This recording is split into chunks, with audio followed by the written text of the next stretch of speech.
July 7th. Mean just rang to say that Misha had been selected for Drenth's yesterday. Outcome unknown. Mother is up and about, she said, and Father reads a lot. He really has great inner resources. The streets through which we cycle are not what they used to be. The sky hangs so low and so threatening over them, and there seem to be storm signals even when the sun is shining. We now live side by side with destiny, or whatever you want to call it. We rub shoulders with it daily, and nothing is how we learned it from our books. This much I know. You have to forget your own worries for the sake of others, for the sake of those whom you love. All the strength and love and faith in God that one possesses, and which have grown so miraculously in me of late, must be there for everyone who chances to cross one's path and who needs it. I have become so terribly used to you, he said yesterday, and God knows how terribly I have become used to him. And yet I must let him go. I mean, out of my love for him, I must draw strength and love for everyone who needs it, but my love and concern for him must not be allowed to become too egocentric. And you can draw strength even from suffering. You have to be consistent to the end. You can say, I can bear everything else, but if something were to happen to him, or if I had to leave him, then I couldn't go on. But even in that case, you simply have to go on. You must learn to forgo all personal desires and to surrender completely. And surrender does not mean giving up the ghost, fading away with grief, but offering what little assistance I can to wherever it has pleased God to place me. I feel so strange, as if I were floating on air, as if I were divorced from reality, had no precise awareness of what was going on. A few days ago I wrote, I long to sit at my desk and get on with my studies. That is no longer true. It may indeed be granted to me, but I must stop longing for it. Warner said yesterday, we shan't be moving house. It's not worth it any longer. And he looked at me and said, if only they let us all go together. The little whale girl peered sadly at her thin legs and said to me, I must try and get myself 2 pairs of long underpants this week, but how am I going to do it? And to the others, if only I could share a compartment with you. They're leaving by train, one night next week at 1:30, and the journey is free, oh yes, free, and they are not allowed to take any pets with them. That was all in the call-up notice. Also, that they had to take working shoes and 2 pairs of socks and a spoon, but no gold or silver platinum. No, nothing like that, except for wedding rings. Quite a generous concession, that. And I shan't take a hat, said Fane. A cap will be much more becoming. Yes, that's how we carry on in the evenings during our bitter hour. Yesterday evening, when I was coming home from this traditional bittering, I thought to myself, how in heaven's name will I be able to give a lesson tonight?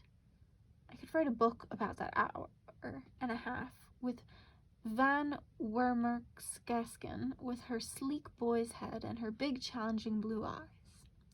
I hope I shall remember everything that happens to us, so that one day I'll be able to retell it all. It is so different from everything you read in books, altogether different. I can't write about the 1,000 little things I witness every day, but I want very much to remember them. I have noticed that my powers of observation register everything unerringly, and that gives me special joy. With all the destruction, with all my tiredness, suffering, and everything else, this is constant. My joy, the artist's joy in observing things and in shaping them mentally into an image of his own. I shall read the last expressions on the face of the dying with compassion and preserve them. I suffer along with those whom I now speak every evening, and who, next week, will be working in some god-forsaken place in a munitions factory or God knows where, if they are still allowed to work at all. And so I make a mental note of every small gesture, every utterance, every facial expression, and I do so with almost cold detachment. I approach things like an artist and expect that later, when I feel the need to tell everything, I shall have what talent it takes to do so. One of Bernard's friends met a German soldier in the street who asked him for a cigarette. A conversation started up, and it appeared that the soldier was an Austrian teacher who had worked in Paris. I must record one remark he made, as quoted by Bernard. He said, "In Germany, more soldiers die in their barracks than are killed by the enemy." That broker turned up on Leo Krijan's terrace on Sunday morning and said, "We must pray for better things with all our hearts, as long as there is still hope. If we allow our hatred to turn us into savage beasts like them, then there is no hope for anyone. My biggest worry is what to do with my useless feet. I just hope my blister heals up in time, or else I'm bound to be a nuisance when we are all herded together. And I must go to the dentist soon. So many essentials that I have put off endlessly, but are now, I think, urgent. I shall stop all that messing around with Russian grammar, too. I know enough to keep my pupils going for the next few months, and I'll be better occupied finishing The Idiot. I won't copy things out anymore, either, because it takes up too much time, and I won't be allowed to drag all this paper around with me in any case. I shall simply try to store away the essential bits in my mind against the lean days. And I had better get used to the fact that I shan't be about much longer, and prepare for my leave-taking in all sorts of little ways, so as to be sure I am not hit too hard by the finale when it comes. Getting rid of letters and papers and other old junk in my desk. I really do think that Misha will be rejected as unfit. I must go to bed earlier. Otherwise, I feel sleepy all day, and that's no good. I must try to get hold of that letter from our kosher German soldier before Lizzie goes to Drenthe, and preserve it as a document humane. After dealing our crushing blows, history often takes the strangest of turns. Life is so odd and so surprising and so infinitely varied, and at every twist of the road the whole vista changes all of a sudden. Many people carry stereotyped ideas about life in their heads. We have to rid ourselves of all preconceptions, of all slogans, of all sense of security, find the courage to let go of everything, every standard, every conventional bulwark. Only then will life become infinitely rich and overflowing, even in the suffering that deals out to us. I would so much like to read everything of Rilke's before the time comes, when I won't perhaps be able to lay my hands on books for a long time. I feel very much at one with a small group of people I met by chance at Werner and Liesel's. All are being deported next week to work in Germany under police guard. Tonight I dreamed that I had to pack my case. I tossed and turned, fretting about what shoes to take. All of them hurt my feet. And how was I to pack my underwear and food for 3 days and blankets into one suitcase or rucksack? But I had to find room somewhere for the Bible, and if possible for Rilke's Book of Hours and Letters to a Young Poet. And I very much wanted to take along my 2 small Russian dictionaries and The Idiot so as to keep up the language. It's going to be strange during registration when I give my occupation, teacher of Russian. Presumably that will make me a special case.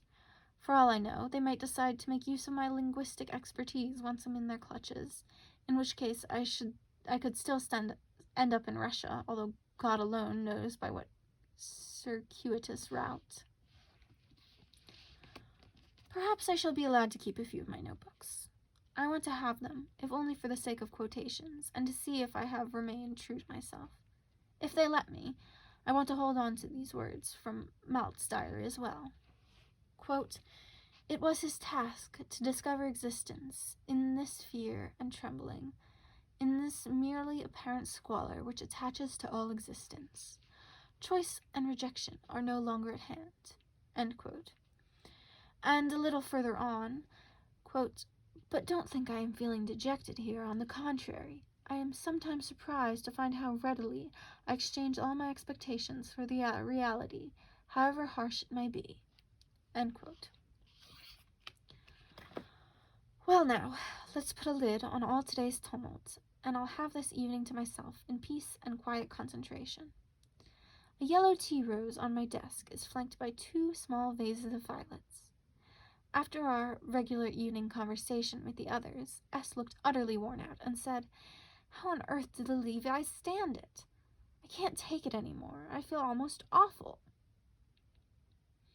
As for me, I am able to put everything, fact and rumor, behind me, and study and read all evening. How odd. Not a single one of the day's worries and alarms has followed me here. I sit at my desk, untouched, immersed in my studies, as if nothing were happening in the world outside. Everything has simply fallen away from me, leaving no trace, and I feel more receptive than ever before. Next week, no doubt, it will be the turn of the Dutch Jews. With every moment that passes, I shed more tears and desires and attachments.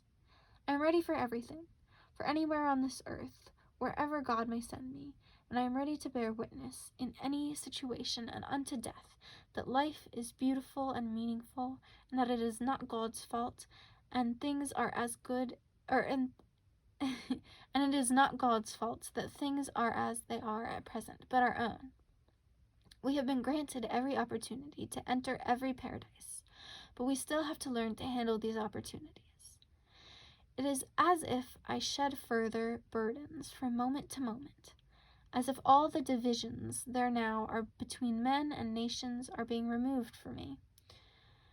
There are moments when I can see right through life and the human heart, when I understand more and more and become calmer and calmer, and am filled with a faith in God that has grown so quickly inside me that it frightened me at first, but has now become inseparable from me.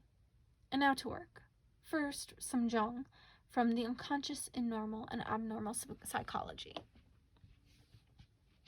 I have to get this off my chest straight away. This morning, I told him on the telephone that Misha went in for his medical yesterday. I could sense that he was holding his breath with fright, and I heard him say, almost despite himself, "That's dreadful, absolutely dreadful. Why do I have to tell him such things? If Misha is rejected, then it will have been just one small, needless blow more." I should not have told Jap either. I could hear him hold his breath over the telephone, too. One has to spare people and not burden them with more than is absolutely necessary. People burden one another so much, all day long, with their fears and suspicions and the horrors they hear about day after day. One has to know what is happening in the world. That is a moral obligation. But people who are close to one, people one loves and who have enough to cope with as it is, ought to be spared whenever possible. When I met the telepathist's wife, she had carroty red curls, but apparently she had been a raven-haired, out-and-out gypsy just a couple of weeks ago. And now she has reddish blonde hair, so she can go into hiding as soon as they come for her. That sounds almost romantic, or dangerous or something. Liesel told me later, with an almost maternal expression on her face. She's such a child still, you know, and I think she just wanted to have red hair for a change. Why do I write such nonsense just before going to bed? Probably so that I'll be able to recall that little face by means of these few words one day, and all the other faces round her, who gather there each evening in that hospitable room. And all those faces must settle inside me somewhere, and later I shall dig them out again. And now a little more malt. Bernard said at table tonight, one is starting to see something in the faces of people in the street now. One can read the misery in them.